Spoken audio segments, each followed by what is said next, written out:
प्रिय विद्यार्थियों, हमें आशा है कि आप अपने बोर्ड एग्जाम की तैयारी आप अच्छे ढंग से कर रहे होंगे। उसी क्रम में आपके आने वाले जो विज्ञान का पेपर है उसमें आपको 15 जो इम्पोर्टेंट रासायनिक अपक्रियाएं हैं जो आपको अच्छे नंबर दिलाते हैं, केवल एक लाइन लिखने पर आपको तुरंत अच्छा नंबर मिल सकता है। इसलिए केवल 7 रिएक्शंस आते हैं, 7 नंबर देकर जाते हैं। उतना आप थियरी लिख करके नहीं प्राप्त कर सकते जितना आप रासायनिक अपक्रिया को लिख सकते हैं। इसलिए केवल 15 रासायनिक अपक्रिया हम आपको दे रहे हैं जो आपकी परीक्षा की दृष्टिकोण से बहुत इंपॉर्टेंट है। अगर इन रासायनिक अपक्रियाओं को आप 1 या 2 बार या 3 बार आप ट्राई घर पर कर लें तो आपको निश्चय ही कम से कम 7 नंबर ये रासायनिक अपक्रियाएं दिला सकती हैं। आइए हम शुरुआत करते हैं। इन 15 रासायनिक अपक्रियाओं में कौन कौन सी रासायनिक अपक्रियाएं हैं देखिएगा। इसमें सबसे पहला रासायनिक अपक्रिया कैसे प्राप्त करना है आपको, मेथेन से एथेन। देखिए, मेथेन से एथेन आप प्राप्त करना अगर चाहते हैं तो मेथेन का फार्मूला CH4 है ना। इसमें क्या करिए, आप हेलोजिनेशन कराया जाता है। हेलोजिनेशन का मतलब क्लोरीन, फ्लोरीन, ब्रोमीन कुछ भी हो उससे क्रिया कराइए। जब इसका हेलोजिनेशन कराते हैं तो हाइड्रोजन का विस्थापन करने से ये दे देगा CH3Br है ना, जिसे मेथिल ब्रोमाइड बोलते हैं, और साथ में निकल जाएगा एक अणु HBr का। उसके बाद आप क्या करेंगे, जो CH3Br है ना, CH3Br क्या करता है, ये एक अपक्रिया होता है जिसे बोलते हैं उट्स रिएक्शन। उट्स रिएक्शन क्या करता है, एक कार्बन के परमाणु को 2 कार्बन के परमाणु में बदल देता है। कैसे बदल देता है, यहाँ देख सकते हैं आप। इसका CH3Br का आप 2 अणु ले सकते हैं। देखिए जो क्रम है, आप वैसे तो क्रम ये कहता है कि धनात्मक को पहले और ऋणावेश को बाद में लिखते हैं, लेकिन इस रासायनिक अपक्रिया में चाहे तो आप ऐसे भी लिख सकते हैं CH3Br। इसको CH3Br ऐसे, CH3Br ऐसे, है ना। तो उड्स रिएक्शन किसकी उपस्थिति में होता है, ईथर की उपस्थिति में होता है। अगर उड्स रिएक्शन को ईथर की उपस्थिति में देखें तो जो सोडियम है इसका 2 अणु लेकर के जो यहाँ पर हाइड्रोजन जितने भी होते हैं हाइड्रोजन का को बाहर निकाल देगा। तो ये जो एक रासायनिक अपक्रिया है एक कार्बन की, वो 2 कार्बन में देख पा रहे हैं बदल गया, CH3 है ना। और यहाँ से NaBr एक दूसरे से जोड़ करके क्या बना दिए, 2NaBr है। तो आपको यहाँ पर इस अपक्रिया में मेथेन से क्या प्राप्त हो गया, मेथेन देख पा रहे हैं, मेथेन से हम लोगों को एथेन प्राप्त हो गया। एथेन में 2 कार्बन परमाणु होता है और मेथेन में 1 कार्बन परमाणु होता है, ठीक है। तो मेथेन से हमें क्या प्राप्त हो गया, एथेन। अगला रिएक्शन देखते हैं। बुझे हुए चूने से हमको क्या करना, ब्लीचिंग पाउडर प्राप्त करना है। तो बुझे हुए चूने से, बुझा हुआ चूना क्या होता है, बुझा हुआ चूना जब हम लोग क्या करते हैं CaOH अर्थात जल डालते हैं, किसमें, कली चूना में जब जल डालते हैं तो हमें क्या मिल जाता है, बुझा हुआ चूना। तो CaOH के होल ट्वाइस को हम लोग बुझा हुआ चूना बोलते हैं। अगर इस बुझे हुए चूने में क्या बनाना, हमें ब्लीचिंग पाउडर बनाता, तो इसका क्या कराया जाता है, क्लोरीनेशन, है ना। जब इसका हम लोग क्या करते हैं, क्लोरीनेशन करा रहे होते हैं, तो जो बुझा हुआ चूना है इसका सूत्र जो है ऐसे लिख सकते हैं CaOH। OH में देखा जाए तो 2 अणु किसके हैं, OH के हैं। अगर 2 अणु OH के हैं तो इसमें से अगर Cl की बात करें तो Cl प्रतिस्थापित होता है। कैसे प्रतिस्थापित होता है, यहाँ के Cl के आने से H2O अणु क्या होता है, बाहर हो जाता है, और यहाँ पर जो Cl है इस ऑक्सीजन से और ये जो Cl है इस कैल्शियम से जुड़ जाता है। दरअसल इसका सूत्र होता है CaOClCl, लेकिन शॉर्टकट में इसको लिखा जाता है CaOCl2, जिसे वैसे इसको बोलते हैं कैल्शियम हाइपोक्लोराइड, लेकिन साथ साथ इसका दूसरा नाम है ब्लीचिंग पाउडर। कभी कभी ब्लीचिंग पाउडर का उपयोग भी पूछ लेता है। तो ब्लीचिंग पाउडर आप देखते हैं कि जब कुछ लोग क्या करते हैं, कभी किसी कार्यक्रम को अटेंड करने जाते हैं तो चेहरे की पर रौनक लाने के लिए क्या करते हैं, पाउडर का इस्तेमाल करते हैं, वो ब्लीच कराते हैं। ब्लीच कराने से क्या होता है कि ब्लीचिंग पाउडर जो होता है, ये इसमें से देखा जाए तो नवजात ऑक्सीजन होता है, और नवजात ऑक्सीजन क्या करता है, रंगीन पदार्थ को रंगहीन पदार्थ में बदल देता है ना। तो ब्लीचिंग पाउडर जब भी कराया जाता है तो ब्लीच कराने से जो चेहरे पर जो क्या होता है, दूसरे कलर्स होते हैं वो चेहरे के जो आपकी त्वचा होता है उसके कलर में बदल जाते हैं, ठीक है, जिससे चेहरा एक तार दिखाई देने लगता है और कुछ दिन के लिए चमकने लगता है। ऐसा नहीं कि ब्लीच करा लेंगे तो बुढ़ापे तक चमकते रहेंगे, ऐसा नहीं हो सकता, है ना। आइए शुरुआत करते हैं यहाँ पर। तो यहाँ पर आपका जो सूत्र बना क्या, रासायनिक अपक्रिया CaOCl2। देखिए दरअसल होता क्या है, बच्चे कभी भी रासायनिक अपक्रिया जो देखते हैं तुरंत भाग जाते हैं, लेकिन अगर रासायनिक अपक्रिया को आप समझेंगे, वो खुद कहता है कि मैं आसानी से हो सकता हूँ, लेकिन दरअसल बच्चे क्या करते हैं, उसके प्रतीकों को देख करके, अणुओं की संख्या को देख करके वो नहीं समझ पाते हैं कि उत्पाद क्या बनेगा इसका और अपक्रियाएं कैसे होंगी। दरअसल ये कमजोरी कहाँ से होती है? ये कमजोरी होती है कि आप उन तत्वों के, उन यौगिकों के, उन आयनिक यौगिकों के, चाहे ससंयुजक यौगिकों के आप नाम नहीं जान रहे होते हैं। जब नाम नहीं जानते हैं तो रासायनिक अपक्रिया बना नहीं पाते। तो कोई बात नहीं, अगर आपको अगर इस पर कोई भी समस्या है कि तत्वों का नाम नहीं जान पाते हैं, कैसे नामकरण करें, तो हमारे कमेंट बॉक्स में डालिए, हम जरूर आपको बताएंगे कि किसी भी रासायनिक जितने अणुसूत्र हैं उनका नाम कैसे हम जानें। ठीक है, तो यहाँ से आपका जो क्या बन गया, ब्लीचिंग पाउडर बन गया। कैसे बन गया? और एक अणु जल का बाहर हो गया, तो यहाँ पर H2O एक अणु क्या हो गया, जल का बाहर। तो हम लोग बूझे हुए चूने से क्या बना दिए, ब्लीचिंग पाउडर। ये भी एक अच्छा नंबर देकर जाएगा, एक लाइन लिख करके। इसमें कोई भी डिटेल नहीं लिखना होता, नाम पता है तो लिखिए, नहीं तो कोई बात नहीं, आप डायरेक्ट इसको लिखिए। होता क्या है, कोई रासायनिक अपक्रिया जब लिखी जाती है, तो जब आप पहला चैप्टर पढ़े होंगे रासायनिक अपक्रिया, तो उसमें रासायनिक अपक्रिया के लिखने का मेथड सिखाया गया होगा कि किस तरह से लिखें, अपक्रिया के बारे में लिखें, अपक्रिया की प्रावस्था लिखें, उत्प्रेरक और ताप को जरूर लिखें, है ना। तो ये सब पूर्ण अपक्रिया के रिएक्शंस होते हैं। लेकिन कुछ रासायनिक अपक्रियाएं आप क्या कर सकते हैं, आपको जो जैसे दिया गया 1 नंबर के लिए आप इसी तरह से लिख करके छोड़ दें। ठीक है, अगला रासायनिक अपक्रिया देखते हैं। कह रहा बेकिंग सोडा से खाने का सोडा। बेकिंग सोडा से हम लोगों को क्या बनाना, खाने का सोडा बनाना। ठीक है, तो बेकिंग सोडा क्या होता है, बेकिंग सोडा को बोलते हैं कपड़ा धोने वाला। खानिक सोडा एक होता है, सॉरी बेकिंग सोडा या खानिक सोडा एक ही चीज होता है। धावन सोडा जिसे वॉशिंग पाउडर भी बोलते हैं, है ना, वॉशिंग पाउडर जिसे कपड़े धोने के लिए हम लोग क्या करते हैं, उपयोग करते हैं। और बेकिंग सोडा क्या होता है, जब भी कोई हम लोग कुछ खाने वाले खाद्य पदार्थ बनाते हैं तो उसमें बेकिंग सोडा डालते हैं। और बेकिंग सोडा डालने से जो पदार्थों के अंदर एक नेचर होता है, गुण आता है, जिससे वो पदार्थ क्या हो जाता है, खस्ता हो जाता है। तो कहीं पूछ ले कि बेकिंग सोडा का 2 उपयोग लिख लीजिए, तो आप कह सकते हैं खाद्य सामग्री में, या आप ये कह सकते हैं अन्य पदार्थों के निर्माण में। ठीक है, किसी पदार्थ के निर्माण में।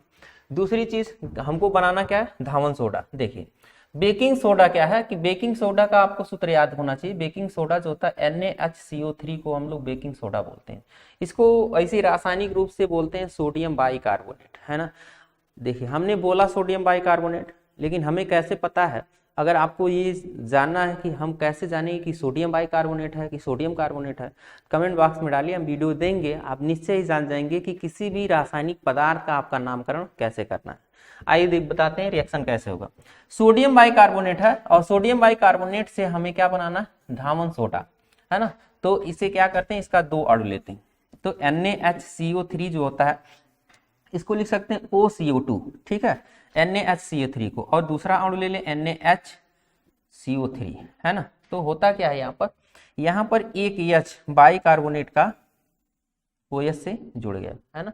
OH से जुड़ने के बाद आप देख पाएंगे कि यहाँ पर जो CO2 है वो बाहर हो गया। तो CO2 गैस है, ये बाहर होगा, H2O भाप के रूप में, और यहाँ से हमारा जो सूत्र बनेगा Na का 2 अणु, CO3 का 1 अणु। तो सूत्र बनता है Na2CO3 और प्लस, अगर देखें तो बचा क्या, H2O, और यहां पर देखा जाए तो ये बचा CO2 प्लस CO2। तो रिएक्शन आप देख पा रहे हैं बहुत इजी होता है। रिएक्शंस को अगर आप समझ पाएंगे कि कौन कहाँ कॉम्बिनेशन कैसे कराया जाए, तो आप रिएक्शन का कॉम्बिनेशन किस तरह से करा करके आप उत्पाद बना सकते हैं। ठीक है, तो ये रहा सोडियम बाइकार्बोनेट से क्या बनाया आपने, धावन सोडा। ये धावन सोडा लिख सकते हैं। ठीक, आगे रिएक्शंस देखते हैं। एस्टिक अम्ल को हम लोग क्या करेंगे, NaOH के साथ अपक्रिया करा दें। अब एस्टिक अम्ल के साथ जब NaOH की अपक्रिया होगी, तो एस्टिक अम्ल का H और OH का NaOH का OH H2 बना लेगा, और ये बना देगा सोडियम एसीटेट CH3COONa, है ना, अब प्लस H2O। अब हम लोग क्या करेंगे, NaOH के और आधिक्य में CH3COONa जो है वो NaOH के आधिक्य में और आगे अपक्रिया करेगा। NaOH के आगे अपक्रिया करेगा, तो यहाँ पर जो कैल्शियम ऑक्साइड है उसका उपयोग हम लोग करेंगे, है ना। कैल्शियम ऑक्साइड, जिसे तीर के ऊपर जो भी चीजें लिखे जाती हैं उसे उत्प्रेरक कहते हैं। उत्प्रेरक क्या होता है? उत्प्रेरक ऐसे पदार्थ होते हैं जिसे किसी रासायनिक अपक्रिया की दर को परिवर्तित कर देते हैं परंतु स्वतः अपरिवर्तित रहते हैं, उन्हें उत्प्रेरक कहते हैं। ठीक है, तो यहाँ पर क्या है कि इस अपक्रिया में अगर देख पाएंगे तो Na जो है और CO यहाँ पर, सॉरी ये पूरा ऐसे देखते हैं, NaO इसका और COONA इसका, तो Na 2 बार होगा। एक चीज देखिए, हमारा एक सिस्टम बनाया गया है। सिस्टम क्या होता है कि सिस्टम में जब भी किसी पदार्थों का, रासायनिक पदार्थों का हम लोग रासायनिक सूत्र लिख रहे होते हैं तो धनावेश को पहले लिखते हैं, ऋणावेश को बाद लिखते हैं। तो सोडियम धनावेशित परमाणु है ना, और COO और O मिलकर के CO3 2 माइनस ऋणावेशित परमाणु होगा। तो हमारे पास एक उत्पाद मिलेगा। कौन सा उत्पाद मिलेगा? Na2CO3, जिसको मैंने घेरा वो क्या बनेगा? Na2CO3 बनेगा, Na2CO3, और यहाँ CH3S से मिलकर के क्या बना लेगा? CH4 बना लेगा, है ना। CH3S से मिलकर के क्या बना दिया? CH4, और CH4 ही क्या है? मीथेन है। तो इस रासायनिक समीकरण को लिखेंगे तो आपको एक अच्छा नंबर मिलेगा। आगे क्वेश्चन देख लेते हैं। कह रहा धावन सोडा से हमें क्या बनाना है? Baking soda. अभी मैंने बताया धावन सोडा और बेकिंग सोडा वही रिएक्शन जो है ना, जो पीछे अभी हम लोग रिएक्शन पढ़े हैं, कौन सा? सोडियम बाइकार्बोनेट या बेकिंग सोडा से धावन सोडा। इसी रिएक्शन को उल्टा लिख दीजिए, है ना। अर्थात एक रिएक्शन अगर आपको याद है ना तो दूसरा रिएक्शन अपने आप कंप्लीट हो जाएगा। ठीक, तो Na, देखिए यहाँ लिखा भी है सोडियम कार्बोनेट, Na2CO3 में क्या हमें जरूरत आवश्यकता पड़ी, क्या क्या बाहर निकला था। इसके साथ हम देखें तो देख लीजिए यहाँ पर H2O और CO2, H2O और CO2 यहाँ लगा दीजिए, H2O और प्लस CO2, है ना। अर्थात सोडियम कार्बोनेट का जली विलयन लेकर के उसमें क्या प्रवाहित करना पड़ेगा? कार्बन डाइऑक्साइड गैस प्रवाहित करना पड़ेगा, जिससे ये किसमें बदल जाएगा? NaHCO3 में बदल जाएगा। इसके 2 परमाणु बने, क्योंकि Na2 है तो यहाँ 2 अणु ले लें। ठीक है, आगे क्वेश्चन देखते हैं। कह रहा एथिल ब्रोमाइड से एथिलीन। एथिल ब्रोमाइड क्या होता है? एथिल का मतलब होता है, आप पढ़ेंगे meth eth prop but pent hex hept ऑफ नॉन डेक। अर्थात ये क्या समझाते हैं? कार्बन की संख्या समझाते हैं। तो 2 चीजें समझिएगा यहाँ पर। एथिल का मतलब होता है C2H5, ब्रोमाइड का मतलब होता है, चलिए इस रिएक्शन को आप किसकी उपस्थिति में करा दीजिएगा? इस रिएक्शन को आप रेड फास्फोरस प्लस HI की उपस्थिति में करा दीजिएगा, जिससे इसका उत्पाद ये किस में बदल जाएगा? ये बदल जाएगा C2H6 में। इसे क्या बोलते हैं? एथिल ब्रोमाइड से आपका क्या प्राप्त हो जाएगा? एथिलीन प्राप्त हो जाएगा। ठीक है, आगे रिएक्शन देखते हैं। क्लोरीन गैस से विरंजक चूर्ण, फिर वही रिएक्शन उल्टा पूछ लिया। विरंजक चूर्ण किसे कहते हैं? ब्लीचिंग पाउडर को विरंजक चूर्ण बोलते हैं। बात समझे? उसी रिएक्शन को ये उल्टा पूछ रहा है ना, क्लोरीन गैस से बनाना, तो उसी चीज को मतलब उल्टा नहीं पूछ रहा है। देखिए अभी रिएक्शन अभी हम लोग किए हैं, कौन सा रिएक्शन? यहाँ देखिए, बुझे हुए चूने से ब्लीचिंग पाउडर, है ना, अर्थात इसी को बोलते हैं विरंजक चूर्ण, और इसके बारे में मैंने अभी समझाया भी था। तो अब क्या कर रहा है? क्लोरीन से कोई दिक्कत नहीं, क्लोरीन में हम लोग क्या डाल देंगे? बुझा हुआ चूना। जब ऐसे कहे कि बुझे हुए चूने से ब्लीचिंग पाउडर बनाइए, तो आप कहिए कि बुझे हुए चूने में क्लोरीन गैस प्रवाहित करने पर। और जब कहे कि क्लोरीन से बनाइए तो कोई दिक्कत नहीं, क्लोरीन में किसको मिला दें? बुझे हुए चूने को मिला दें, बस रिएक्शन वही लिख सकते हैं। ठीक है, आगे रिएक्शन से देखते हैं।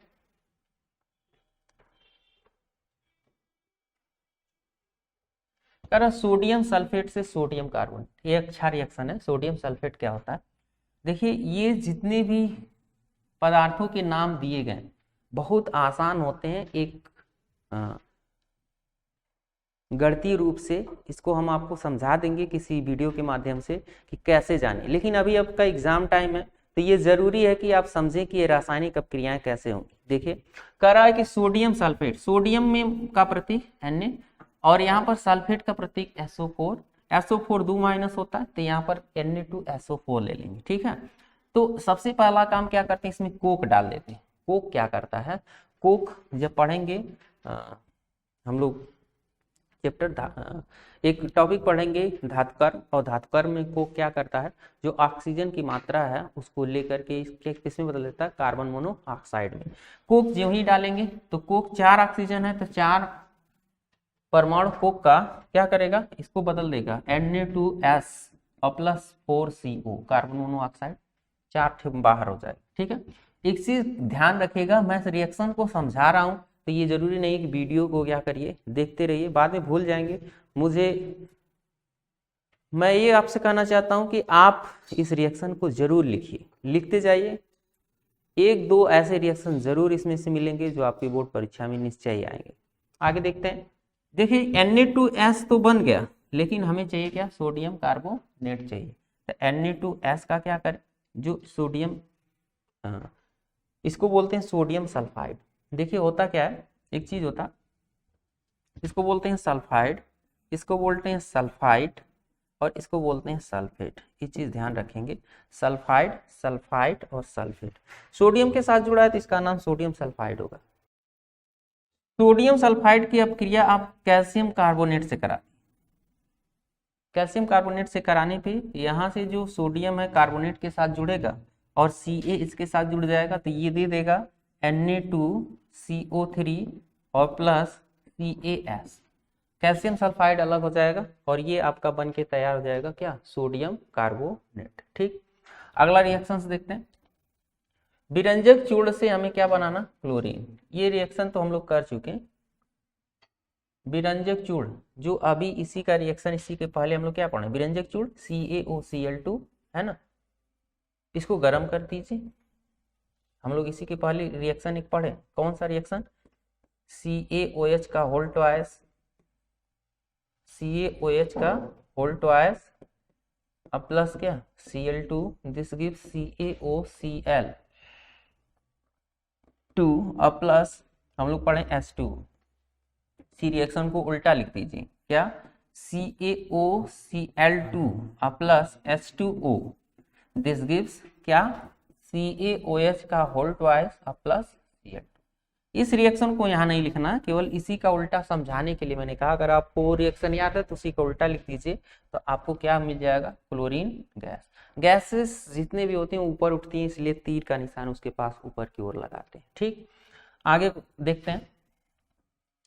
करा जिप्सम से प्लास्टर ऑफ पेरिस। जिप्सम क्या होता है, CaSO4 इंटू 2H2O को हम लोग क्या बोलते हैं, जिप्सम बोलते हैं। ठीक है, अब इस जिप्सम से हमें क्या बनाना, प्लास्टर ऑफ पेरिस। क्या करते हैं, इसको गर्म कर दिया जाता है, ठीक है, उचित ताप तक, इसके 2 अणुओं को लेकर के, जिससे ये बना लेता है CaSO4 into H2O plus 3H2, है ना। मेरे कहने का मतलब ये है कि सूत्र तो लगभग लग रहा, दोनों सेम है। तो देखिए जिप्सम क्या होता है, जिप्सम में कैल्शियम सल्फेट और जल का अनुपात 1:2 होता है, लेकिन CaSO4 का अनुपात होता है वो 2:1 का होता है। करा एलुमिना से फिटकरी प्राप्त कर। एलुमिना क्या होता है, Al2O3 को हम लोग एलुमिना बोलते हैं। ठीक है, Al2O3 क्या कहलाता है, एलुमिना। Al2O3 को एलुमिना बोलते हैं। हमें फिटकरी चाहिए, तो सबसे पहला क्या हम क्या करते हैं, इसको कॉन्सेंट्रेटेड H2SO4 से अपक्रिया कराते हैं। क्योंकि Al जो है कभी भी जो सल्फेट अणु है उससे अगर क्रिया करेगा 3 पर अणुओं या परमाणु की आवश्यकता होगी, इसका 3 अणु ले लेंगे तो ये क्या बन जाता है, Al2SO4 का होल थ्राइस प्लस यहाँ देखिए 3 जो है 3 H2O यहाँ निकल जाता है। ठीक, अब क्या है, इसमें हम लोग Al2SO4 जो है और SO4 का होल थ्राइस प्लस 3H2O जो है, इसको हम लोग K2SO4 जिसे हम लोग पोटेशियम सल्फेट कहते हैं के विलयन में ले जाके डाल देते हैं। किसको, Al2SO4 का whole thrice into plus Al2SO4 का होल थ्राइस को डालते हैं और इसको इसमें जल की और मात्रा बढ़ा देते हैं, लगभग 24 अणु जल मिला देते हैं। तो इसका जो सूत्र बन जाता है K2SO4, सूत्र बना K2SO4 इंटू Al2SO4 का होल थ्राइस इंटू 24S2, है ना। तो ये किसका सूत्र बन गया? फिटकिरी का, है ना। इसको बोलते हैं फिटकिरी। तो फिटकिरी कैसे बना आप देख पा रहे हैं। या तो एल्यूमिना से दोनों रिएक्शन लिखिए, जब एल्युमिनियम सल्फेट से बोलेगा तो आप केवल ये बनाइएगा, ठीक है, रिएक्शंस को। दरअसल ये बात, इस चीज को आप आसानी से याद कर सकते हैं। कैसे याद कर सकते हैं? अगर आपको फिटकरी का सूत्र याद है तो रिएक्शन याद है। देखिए इसका रिएक्शन, आप सारी चीजें यहाँ प्लस में है, बाद में ही क्या इनटू लिया गया, ठीक है। अगर इसका आप सूत्र याद करते हैं तो आप, एक मेथड है, आप उसको याद रखें। ये मेथड क्या है? इसको बोला जाता है कटुआशाला अल्टो से आवे, कटुआशाला अल्टो सड़, अल्टो से आवे 24 पानी पिए, 24 पानी पिए। अगर आप इस क्रम को याद रखते हैं तो आपको ये फिटकरी का सूत्र याद रहेगा, है ना। बड़ा लगे K2SO4 Al2SO4 का होल थ्राइस 24S2 आपको याद करने में परेशानी हो तो ये तरीका आप यूज कर सकते हैं, है ना, जिससे आपको, देखिए ये कुछ ऐसे शब्द हैं जब भी आप पढ़ेंगे हम आपको, अगर आप 11th के धातुकर्म चैप्टर या 10th में आएंगे तो बहुत सारे ऐसे सूत्र होंगे जिन सूत्रों को याद करने का हम एक सरल मेथड बताएंगे, ठीक है। और वो मेथड्स क्या करता है, फॉलो करता है और आसानी से याद भी हो जाता है। दरअसल होता क्या है कि हम किसी की भावना को ठेस नहीं पहुंचा रहे हैं, सूत्रों को याद करने का एक अपना अंदाज, अपना तरीका होना चाहिए जिससे सूत्र आपको आसानी से तैयार हो जाए। आइए अगला रिएक्शन देखते हैं। एथिलीन से पॉलीथीन, एथिलीन क्या है? एथिलीन से हमें पॉलीथीन चाहिए। एथिलीन ये बहुत इंपॉर्टेंट है, पूछता है बहुलकीकरण क्या है, कहीं पूछ ले बहुलकीकरण क्या है, या कहे बहुलकीकरण पर टिप्पणी लिखो, तभी भी लिख दीजिए। पॉलीमेराइजेशन इसको बोलते, पॉलीमेराइजेशन। बहुलकीकरण क्या होता है कि एथिलीन के बहुत सारे अणुओं को उच्च ताप और दाब पर किसमें, पॉलीथीन में बदल दिया जाता है, ठीक है, जिसे प्लास्टिक भी बोलते हैं, पन्नी, उसमें बदल दिया। कैसे बदला जाता है? इसका रिएक्शन है, एथिलीन का सूत्र होता है CH2 डबल बॉन्ड CH2, है ना। ये जो होता है उच्च ताप एवं दाब पर, उच्च ताप एवं दाब पर ये जो रिएक्शन होता है वो देता है, क्या देता है, ये बदल जाता है CH। अगर इनके N अणु हैं तो CH single bond CH2 single bond CH2, और इसका जो एक बड़ा सा संरचना मिलता है, कितने अणुओं का, N अणुओं का। इसको बोलते हैं एथिलीन और इसको बोलते हैं क्या, पॉलीथीन, ठीक है। तो एथिलीन से पॉलीथीन बहुत इजी रिएक्शन है, आप अगर इसको एक दो बार लिख लेते हैं तो याद हो जाएगा। अगला रिएक्शन देखते हैं। अगले रिएक्शन में कह रहा एथिलीन से हमें एथेन चाहिए। एथिलीन क्या होता है? एथिलीन देखा जाए अगर तो ethylene CH2 double bond CH2 को हम लोग क्या बोलते हैं, एथिलीन बोलते हैं। और हमें क्या चाहिए इससे, एथेन चाहिए। एथेन क्या होता है, क्योंकि एथेन जो है एकल बॉन्ड होता है, एथिलीन जो है डबल बॉन्ड है, तो हमें इसमें हाइड्रोजनीकरण करना होगा, अर्थात हाइड्रोजन को जोड़ना होगा। दो हाइड्रोजन जोड़ दें किसकी उपस्थिति में, निक्लिल की उत्प्रेरक की उपस्थिति में, तो ये जो डबल बॉन्ड है ये टूट जाएगा और ये दोनों जगह हाइड्रोजन स्थापित होगा और क्या बन जाएगा, CH3 तो हमें क्या मिल गया, एथिलीन से एथेन।